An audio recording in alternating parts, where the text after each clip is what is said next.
Bienvenidos a El Contrapunto. Hoy nos sumergimos en el material de base para analizar, ese choque de trenes que a menudo define la política económica. Exacto. Por un lado, la política monetaria, esa palanca que se maneja desde Frankfurt, desde el Banco Central Europeo.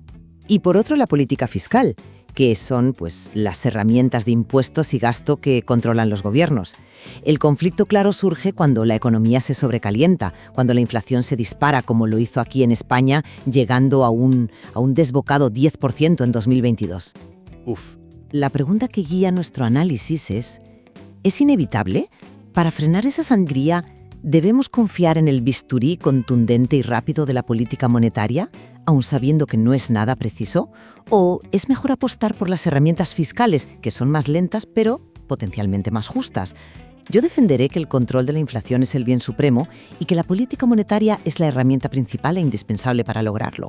Y yo, por mi parte, argumentaré que esa supuesta solución es, un remedio peor que la enfermedad para muchísima gente.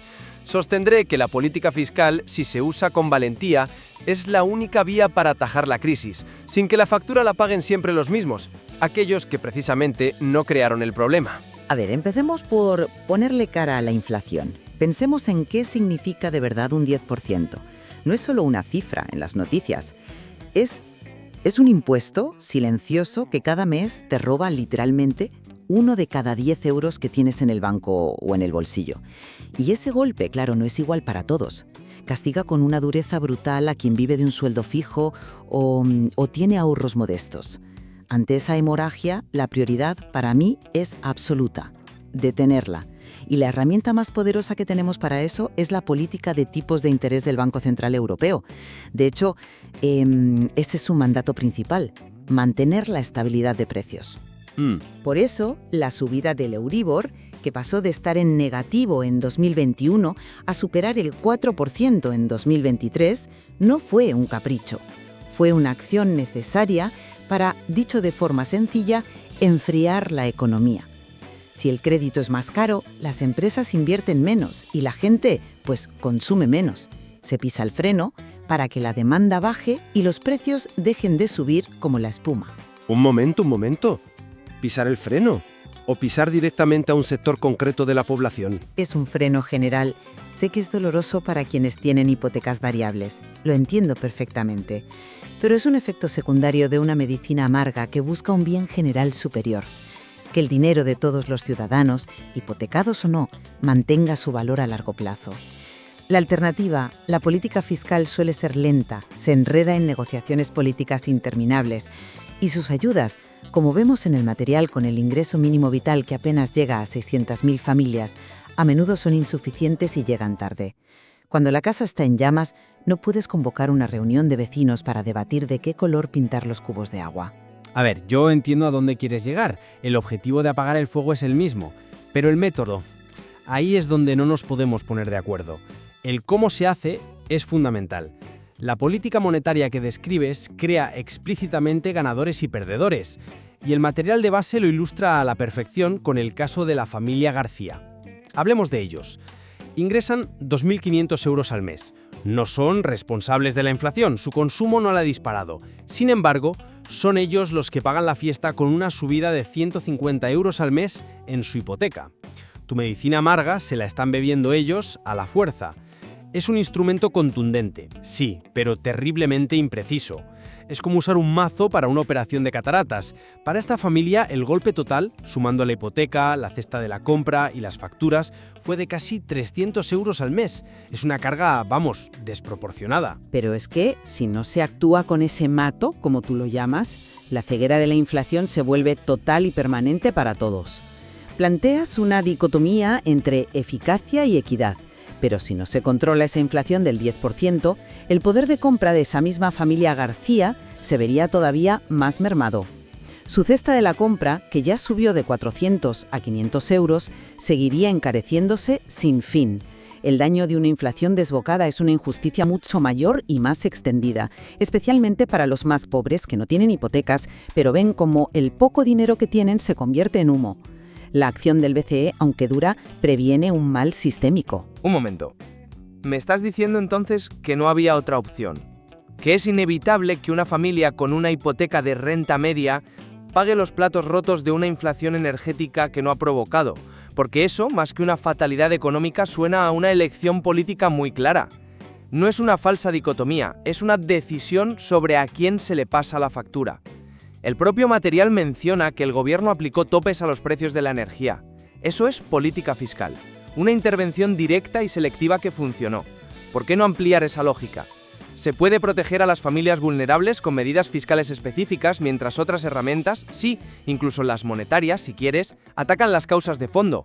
Aceptar el daño colateral sobre los hipotecados es una decisión, no un destino. Pero es que esa lentitud que mencionas en la política fiscal es precisamente el problema central.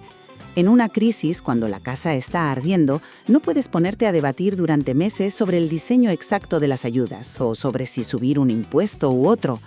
Necesitas a alguien que pueda actuar ya, con contundencia. Y esa es la gran ventaja del Banco Central Europeo, su agilidad y su independencia. Una decisión técnica tomada en Frankfurt tiene un impacto inmediato en toda la eurozona. La independencia del BCE es como tener un árbitro en un partido de fútbol muy tenso. No quieres que el árbitro sea del equipo local o del visitante, ¿verdad? Quieres que pite las faltas de forma objetiva, sin dejarse llevar por la presión de la grada o por quién va a ganar las próximas elecciones. Su objetivo es preservar las reglas del juego para todos. Me gusta la analogía del árbitro, pero déjame darle la vuelta. ¿Qué pasa si ese árbitro, en mitad del partido, decide cambiar el tamaño de una de las porterías?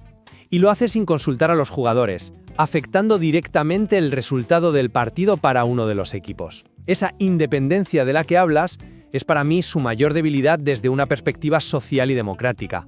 Significa que un grupo de tecnócratas no electos reunidos en una torre de marfil en Frankfurt toma decisiones que alteran radicalmente la vida de millones de familias, como los García, sin ningún tipo de control democrático. La política fiscal, con todos sus defectos y su lentitud, es decidida por parlamentos elegidos, es democráticamente responsable. Permite un debate público y transparente sobre quién debe asumir la carga del ajuste. ¿Deben ser los hipotecados? ¿Las grandes empresas energéticas con beneficios caídos del cielo? Es un debate fundamental que la acción unilateral del BCE simplemente borra del mapa. Es que ahí chocamos. Para mí, el riesgo de politizar la lucha contra la inflación es enorme. La historia económica del siglo XX está llena de desastres porque los gobiernos no se atrevieron a tomar la medicina amarga antes de unas elecciones. Esa independencia del BCE no es un déficit democrático, es una salvaguarda contra el populismo económico a corto plazo que acaba generando crisis mucho peores. Pero volvamos al impacto concreto en esa clase media exprimida, la familia García. Con sus 2.500 euros de ingresos, ellos son, a medio y largo plazo, los principales beneficiarios de la estabilidad de precios. El dolor agudo de una hipoteca más cara hoy es el precio que pagan para asegurar que el valor real de su sueldo y sus ahorros no se evapore mañana. La acción del BCE protege su futuro, asegura que dentro de 10 años esos 2.500 euros sigan teniendo un poder de compra significativo. Entiendo la lógica de proteger el futuro, pero la gente vive en el presente. ¿Has considerado la realidad inmediata de esa familia que describe el material? Están atrapados en un limbo. No son suficientemente pobres para recibir ayudas significativas como el ingreso mínimo vital, pero sus ingresos no son lo bastante altos como para absorber un shock de 300 euros extra en gastos mensuales sin tener que recortar en lo esencial. La política monetaria, por su naturaleza indiscriminada, golpea con una crueldad especial a este segmento. Y esto me lleva de vuelta a lo que comentaba antes sobre la legitimidad democrática. Se decide en Frankfurt que familias como los García, que están en ese limbo, sean el fusible que salta para proteger el sistema, pero a ellos nadie les ha preguntado si están de acuerdo con ese sacrificio. Se les convierte, de facto, en el amortiguador del sistema. Yo no lo veo como un fusible que salta, sino como un cinturón de seguridad que apriete en un frenazo brusco. Es incómodo, sí, pero evita que salgas despedido por el parabrisas. La alternativa, una política fiscal expansiva con ayudas generalizadas, podría incluso echar más leña al fuego inflacionario, obligando al BCE a subir los tipos aún más. Sería un círculo vicioso. La política monetaria actúa sobre la causa, el exceso de demanda y de dinero en circulación, mientras que la fiscal a menudo solo trata los síntomas y a veces los empeora. No estoy de acuerdo en que la política fiscal solo trate los síntomas. Una reforma fiscal bien diseñada puede ser estructural. Por ejemplo, como se sugiere en el material, se podrían bajar impuestos regresivos como el IVA en productos básicos, que castiga más a las rentas bajas. O se podrían ajustar los tramos del IRPF para compensar la pérdida de poder adquisitivo por la inflación, lo que se conoce como deflactar la tarifa. Eso habría ayudado directamente a la familia García, dándoles un respiro sin necesidad de solicitar una ayuda que probablemente no recibirían. Son medidas quirúrgicas. Lo que hizo el BCE fue una amputación general esperando que eso curara una infección localizada. Se eligió la herramienta más fácil de usar para quienes la manejan, no la más justa para quienes sufren sus consecuencias. Para cerrar, insisto en mi punto de partida. El control de la inflación a través de una política monetaria firme y decidida es el cimiento indispensable para una economía sana. Es la defensa contra un mal mayor que nos empobrecería a todos, especialmente a los más vulnerables.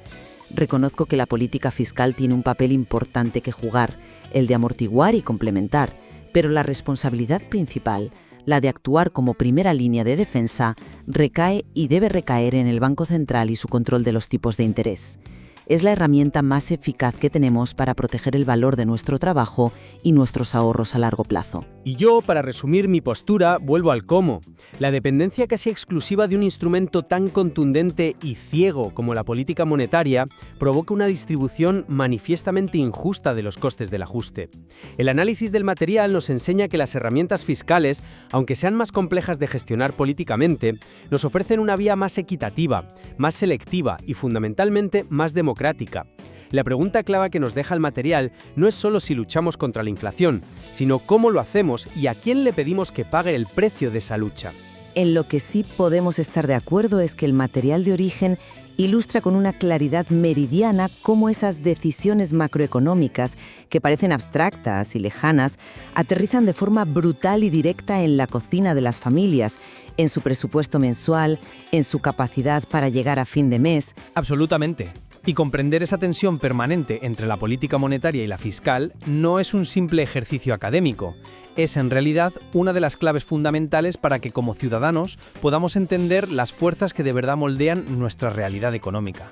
Un debate complejo y necesario en el que, sin duda, queda mucho por explorar.